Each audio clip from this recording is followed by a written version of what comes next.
Tell me like a Hellcat.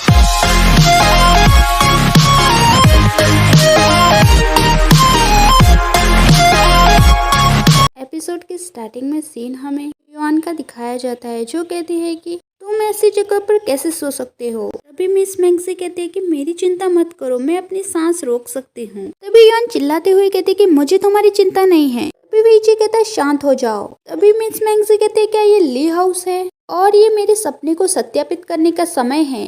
तभी yuan कहती है कैसा सपना और तुम यहाँ क्या करने के लिए आई हो। तभी मिस मैक्सी कहते हैं मैं यहाँ एक संदेश देने के लिए आई हूँ, कृपया मुझे पहले मेरा परिचय देने दे। मैं मैरिज डिपार्टमेंट की मैंगजी हूँ, आप मुझे जिंगयू कह सकते हैं। तभी वेची कहता है तुम मैरिज डिपार्टमेंट की फॉर्च्यून टेलर हो, जो कि सपने के माध्यम से भविष्य बताती है। तभी मिस मैंगजी कहते हैं क्या मैं इतनी फेमस हूँ। युआन कहते हैं कि वो तुम्हारी तारीफ नहीं कर रहा है, बताओ कि तुम यहाँ क्या करने आई हो। तभी मिस मैंगजी कहती है कि मैंने मिस्टर ली के बारे में एक सपना देखा, एक लाल कपड़े पहने हुए औरत ने उसे चाकू मार दिया। तभी युआन कहती है आपने हमें पहले क्यों नहीं बताया। मिस मैंगजी कहती है मैंने यहाँ मैसेज भिजवाया था देखने के लिए, अगर मेरा सपना सच है। युआन कहते हैं जरा रुको, आपने कहा कि हत्यारा लाल रंग के कपड़े वाली एक महिला है। इची कहता है कि ये शादी का दिन है और आज कोई दूसरी महिला लाल रंग के कपड़े नहीं पहन सकती। सीन मिस लिन के फादर और लिमियान के फादर का दिखाया जाता है, जो दोनों एक दूसरे से बातें कर रहे थे। एक गार्ड वहां आ जाता है और कहता है कि शादी का समय हो गया है, दूल्हा दुल्हन को तैयार हो जाना चाहिए था। तभी लिमियान के फादर कहते हैं कि साफ साफ बताओ। गार्ड कहता है कि दुल्हन कहीं चली गई है। मिस लिन के फादर कहते हैं क्या। सीन लिमियान का दिखाया जाता है, जो कि अपनी तलवार के साथ बातें कर रहा था और कहता है कि विरोध करना बंद करो, तुम शादी की योजना के बाद से मुझे परेशान कर रहे हो। मुझे पता है कि तुम मेरी दुल्हन को पसंद नहीं करते और ना ही मैं उसे पसंद करता हूँ। मैं उससे मिला भी नहीं हूँ और कौन जानता है कि वो कैसी दिखती है। मैंने सुना है कि वह रियल ब्यूटी है, लेकिन आप सौदा जानते हैं, वे व्यावसायिक अतिशयोक्ति कर रहे हैं। मैं इसके लिए तैयार हूँ। अभी लिमियन के कंधे पर कोई हाथ रखता है। अभी लिमियन कहता है कि मुझे अकेला छोड़ दो, जो और कोई नहीं मिस लिन थी, जो कि काफी अजीब लग रही थी। जिसे देखकर लिमियन कहता है तुम राक्षस हो या देवता या फिर मेरी पत्नी। तभी मिस लिन उसे उठाकर नीचे फेंक देती है। लिमियन कहता है आज तक मेरे पिता ने मुझे नहीं मारा है और तुम, क्या मैं तुम्हें सबक सिखाऊं। तभी मिस लिन वो तलवार वहाँ से ले लेती है और लिमियन पे हमला करती है, पर लिमियन अपने मार्शल आर्ट की टेक्निक से बच निकलता है। लिमियन कहता है तुम मिस लिन नहीं हो, है ना? तो तुम कौन हो? तुम्हारी हिम्मत कैसे हुई मेरी शादी वाले दिन मुझे लुभाने की? अगर तुमने मेरी दुल्हन को कब्जे में ले लिया है तो तुम्हें किस करना कोई धोखा नहीं है ना? तभी वो उसे किस करने के लिए आगे बढ़ने लगता है।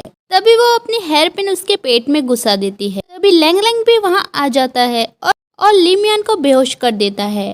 तभी लैंग लैंग मिस लिन से कहता है कि क्या ये वाकई जरूरी है? भले ही आप उससे शादी ना करना चाहते हो, अगर उन्हें इस बारे में पता चल गया तो हम बर्बाद हो जाएंगे। चलो यहाँ से, हम यहाँ सुरक्षित नहीं हैं। तभी वो उसे वहाँ से ले जाता है। तभी मिस लिन रुक जाती है। तभी मिस लिन कहती है क्या तुम मुझे दूर ले जाना चाहते हो? तभी हमें एक आदमी दिखाया जाता है जिसने की मास्क पहना हुआ था, जो मिस लिन की बॉडी को कंट्रोल कर रहा था। तभी मिस लिन लैंग लैंग का गला पकड़ लेती है और कहती है गद्दार, तुम सेंची संप्रदाय से भाग निकले।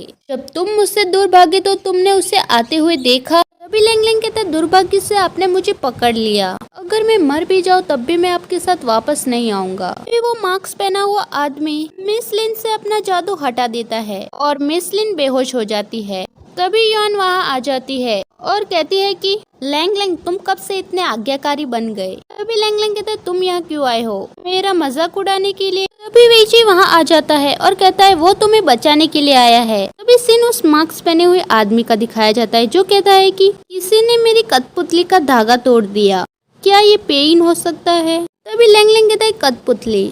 तभी वेची कहता है कि आप सेंगसी संप्रदाय के दुष्ट शिल्प का जिक्र कर रहे हैं। लैंग लैंग कहता है तुम्हें कैसे पता? विजय कहता है मैंने पुस्तकालय में एक किताब पढ़ी थी जिसमें लिखा था कि सेंगसी संप्रदाय का नेता लोगों में हेरफेर कर सकता है अप्रभेद धागों के साथ, जो कि बालों जैसा पतला होता है और कठपुतली की तरह उसका निशाना साधा जाता है। तभी विजय युआन से कहता है जरा रुको, आपने उसे कैसे देखा? युआन कहती है अपनी आँखों से और मुझसे सवाल करना बंद करो। युआन लैंग लैंग से कहती है कि तुम सेंगजी संप्रदाय को कैसे जानते हो? क्या सेंगजी संप्रदाय के लोगों ने तुम्हें धमकी दी है? तभी लैंगलिंग कहता है क्या मैं इस बात को अपने तक सीमित रख सकता हूँ? युआन कहते हैं वैसे भी मैं पावर वर्ड नहीं कर सकता, पर तुम कर सकते हो। तब तुम्हें जोर से चिल्लाना चाहिए था, मुझे मत छुओ, मुझे छोड़ दो। तुमने ऐसा क्यों नहीं किया? तभी लैंगलिंग कहता है मैं ऐसा कैसे कर सकता हूँ? तभी मिस लिन जाग जाती है। लैंगलिंग मिस लिन से कहता है कि तुम कैसा महसूस कर रही हो? तभी वो वेइची की तरफ देखती है और कहती है योर मैजेस्टी। वो लैंगलिंग से पूछती है कि मैं यहाँ क्या कर रही हूँ? तभी लैंगलिंग कहता है कि क्या तुम्हें याद है आज तुम्हारी शादी थी, तुम मुझे क्यों देख रही हो? वेइची ने तुम्हें बचाया है। युआन वेइची को पीछे की तरफ ले जाती है और कहती है जैसा लैंगलिंग कह रहा है वैसा करो। मैंने मिस लिन की आंखों में देखा है, उसके मन में अभी भी तुम्हारे लिए भावनाएं हैं। तभी वेइची कहता है ठीक है, मैं अपनी जिम्मेदारी लूंगा और उससे बात करूंगा, लेकिन मेरी एक गुजारिश है। युआन कहती है क्या है वो? तभी वेइची कहता है कि मुझे फिर से कभी किसी और से जोड़ने की कोशिश मत करना, क्योंकि मैं अपने रिश्ते का प्रभारी हूँ। सीन वेइची का दिखाया जाता है जो कि मिस लिन से कहता है कि तुम मुझे याद हो, हालांकि मुझे सब कुछ याद नहीं है। उन दिनों लिन के स्कूल में शिक्षक मतलबी था और मेरी क्लासमेट अहंकारी थे। स्कूल का समय काफी लंबा था और हम हमेशा देर से खाना खाते थे। मुझे ज्यादा कुछ याद नहीं है, लेकिन मैं सच्चाई बता रहा हूँ। माफ करना अगर मैं तुम्हें नाराज कर रहा हूँ तो। फिर वो वहाँ से जाने लगता है। तभी मिस लिन उसे रोकते हुए कहती है क्या तुम उत्सुक नहीं हो यह जानने के लिए कि बगीचे में तुम्हारा अपहरण किसने किया? तभी वेइची कहते हैं नहीं, मैं नहीं हूँ और अब मैं अतीत में नहीं फंसना चाहता और मैं निश्चित रूप से नहीं चाहता कि कोई इससे पीड़ित हो। मिस लिन कहती है आपका क्या मतलब है? वेइची कहता है वास्तव में मैं एक बात जानने के लिए उत्सुक हूँ, क्या तुम सच में ली मियान को पसंद करती हो? वो कुछ मामलों में भयानक हो सकता है, पर वो एक अच्छा आदमी है। मैं नहीं चाहता कि तुम अपने परिवार के लिए अपना बलिदान दो। तभी युआन कहती है वो दोनों क्या बातें कर रहे हैं? लैंगलिंग कहता है तुम मुझसे क्यों पूछ रही हो? मुझे उनमें कोई दिलचस्पी नहीं है। मैं बस चाहता हूँ कि लियान अपनी पुरानी यादें भूल जाए और अपने आप को परेशान करना बंद करे। अरे नहीं, मैं इसके बारे में भूल गया। युआन कहती है किसके बारे में? तलवार कक्ष में ली मियान अभी भी बेहोश पड़ा है। सीन मिस मैंगजी का दिखाया जाता है जो कि ली मियान को देखते हुए कहती है कि मुझे पता था कि मैं सही हूँ। तभी वो उसकी सांसें चेक करती है और कहती है कि आप भाग्यशाली लड़का है, ये अभी भी मरा नहीं है। तभी वो एक बक्से के सामने देखकर कहती है कोई बात नहीं, मैं तुम्हें यहाँ छोड़ दूंगी, मैं बस इसे यहाँ देने के लिए आई थी। ऐसी यात्रा काफी उबड़ खाबड़ थी, कहीं ये टूट तो नहीं गया? तभी वो उसे खोल कर देखती है जिसके अंदर एक रस्सी थी। तभी वो कहती है इसमें ऐसा क्या खास है जो मैं नहीं देख सकती? तभी वो ली मियान का घाव देखती है और कहती है तो उसने इसे यहाँ पर चाकू मारा। तभी वो उसके घाव को टच करती है। तभी ली मियान जाग जाता है और कहता है खून। तभी मिस मैंगजी कहती है तुम ये क्या कर रहे हो? तभी ली मियान कहता है तुम तो वही हो जिसने मेरे लिए कैंडी बनाकर भविष्यवाणी की थी। तभी वो कहते हैं कि मैं जानी मानी मैंगजी हूँ, मेरा नाम जिंगयू है और इतने छोटे गांव से तुम मरोगे नहीं। तभी वेइची, युआन, लैंगलिंग और मिस लिन वहाँ आ जाते हैं। तभी ली मियान कहता है तुम लोग। तभी उसकी नजर मिस लिन पर जाती है, जिसे देखकर वो डर जाता है और कहता है कि क्या तुम लोग फिर से मुझे चाकू मारने की योजना बना रहे हो? तभी सीन बदल जाता है जहाँ पर सब लोग इकट्ठा होकर बैठे हुए थे। तभी ली मियान कहता है मुझे एक चाकू लगा है, फिर भी इतना ज्यादा दर्द हो रहा है। तभी मिस लिन कहती है मुझे माफ करना, मैं तुम्हें चोट नहीं पहुंचाना चाहती थी। तभी लैंगलिंग कहता है उसे दोष मत दो, ये सब सेंगजी संप्रदाय का किया धरा है। तभी ली मियान कहता है तुम किस बारे में बात कर रहे हो, मुझे समझाओ। तभी वेइची कहता है तुम बदकिस्मत हो। तभी युआन कहते हैं नहीं, ये काफी ज्यादा लोकप्रिय है, इसलिए उन लोगों की नजर इस पर पड़ी। ली मियान कहता है इसका मतलब वो अभी भी यही है, अगर उन्होंने समारोह के दौरान कुछ किया तो? युआन कहते हैं मुझे नहीं लगता कि वो समारोह करने जा रही है। ली मियान कहता है तुम्हारा क्या मतलब है? अभी मिस लिन कहती है मुझे माफ करना, मैं तुमसे शादी नहीं कर सकती। ली मियान कहता है बाहर बड़े बड़े लोग आए हैं, अगर हम वहाँ नहीं गए तो तुम मेरे पिता को ना सही पर अपने पिता को कैसे समझाओगी? मिस लिन कहती है मैं दोनों को समझा लूंगी और वो लोग मुझे जो सजा देंगे वो मैं स्वीकार कर लूंगी। तभी ली मियान कहता है पर मैं शर्मिंदा नहीं होना चाहता। मिस मैंगजी कहते हैं तुम्हें एक दुल्हन की जरूरत है और यहाँ पर हम सब है। तभी वो एक स्पून दिखाती है और कहती है कि ली मियान इस स्पून को घुमाएगा और इसका पॉइंट जिस तरफ आएगा वही दुल्हन बनेगा। सीन ली हाउस का दिखाया जाता है जहाँ ली मियान अपनी ब्राइड के साथ आ चुका था।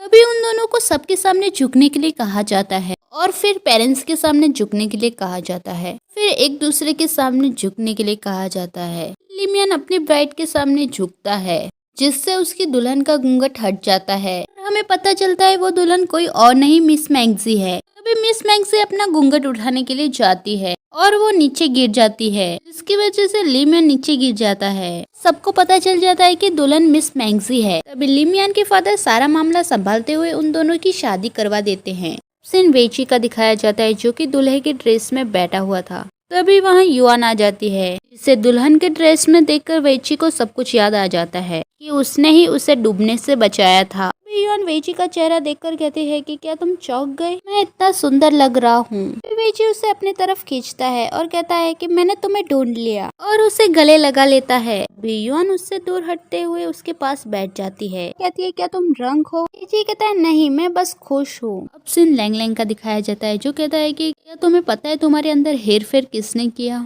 तभी मिस लिन फ्लैशबैक देखती है जहाँ पर मिस लिन दरवाजा खोल रही थी। तभी उसके सामने एक मास्क वाला आदमी आ जाता है जो कि अपने मैजिक का यूज करता है और एक कील मिस लिन की नेक पर डाल देता है। प्रेजेंट में मिस लिन कहती है कि मुझे मेरी नेक पर दर्द महसूस हुआ, ऐसा लगा कि कुछ छुप गया हो। तभी लैंग उसे एक सुई दिखाता है, जिसे देखकर मिस लिन कहती है ये क्या है? लैंग कहता है कठपुतली की सुई। दूसरी तरफ युआन कहती है ये कठपुतली सुई क्या है? जी कहता है ये सेंगजी संप्रदाय का एक हथियार है, मुझे ये रेड स्ट्रिंग टेम्पल के बाहर मिला और ऐसा ही एक लियान की गर्दन पर था। तभी युआन कहते हैं सेंगजी संप्रदाय की कहानी क्या है? जी कहता है ये एक डार्क संगठन जैसा है, ये लोग कितने हैं और ये कहाँ रहते हैं इसके बारे में कोई नहीं जानता, बस इतना जानते हैं अगर ये एक बार दिख जाते हैं तो अशांति फैल जाती है। तभी युआन वाइन पी लेती है। पीने के बाद वो अजीब अजीब हरकतें करने लगती है। सीन हमें उस मास्क वाले आदमी का दिखाया जाता है जो कि दरवाजा खोलता है। ऐसे ही वो दरवाजा खोलता है वो रेड स्ट्रिंग टेम्पल के बाहर पहुंच जाता है। स्मोक स्क्रीन एक भ्रम, तुम अभी भी तरकीबों से भरे हो। तभी पेन वहाँ आता है और कहता है तारीफ के लिए शुक्रिया। तभी वो आदमी अपना मास्क हटाता है और कहता है मैं तुम्हारी तारीफ नहीं कर रहा हूँ, तुम पिछली बार बच गए थे लेकिन इस बार तुम नहीं बचोगी। तभी वो पेन पर हमला करता है और पेन भी उस पर हमला करता है। तभी वो आदमी कहता है मुझे उम्मीद नहीं थी कि तुम इतने ज्यादा हमलों से बच जाओगे। तभी पेन कहता है मुझे पता था कि तुम किस तरह हमला करने वाले थे। तभी वो कहता है सच में? तो फिर तुम्हें इतने कट कैसे लगे? तभी पेन उसे एक स्टोन देता है। इसे देखकर वो आदमी कहता है वुयन स्टोन। पेन कहता है अब इसमें पावर वर्ड की क्षमता है, अपनी बात इसमें कहो और उस बात से पीछे कभी मत हटना, नहीं तो आप अगले जन्म में पूरी तरह से मर सकते हैं। मुझे देखो, मैं तुम्हें करके दिखाता हूँ। तभी पेन पत्थर की तरफ देखते हुए कहता है अगर सेंगजी संप्रदाय का नेता नफरत छोड़ने के लिए तैयार है तो मैं भी अभी मरने के लिए तैयार हूँ। तभी वो स्टोन चमकने लगता है, या तो तुम अभी मेरे साथ यहीं मर जाओ या फिर तुम मुझे मार के यहाँ से चले जाओ, अब तुम कोशिश करो। तभी वो लड़का उस स्टोन की तरफ देखकर कहता है मेज वेडिंग। तभी एपिसोड खत्म हो जाता है। नेक्स्ट एपिसोड के लिए like share and subscribe and thank you for watching full video.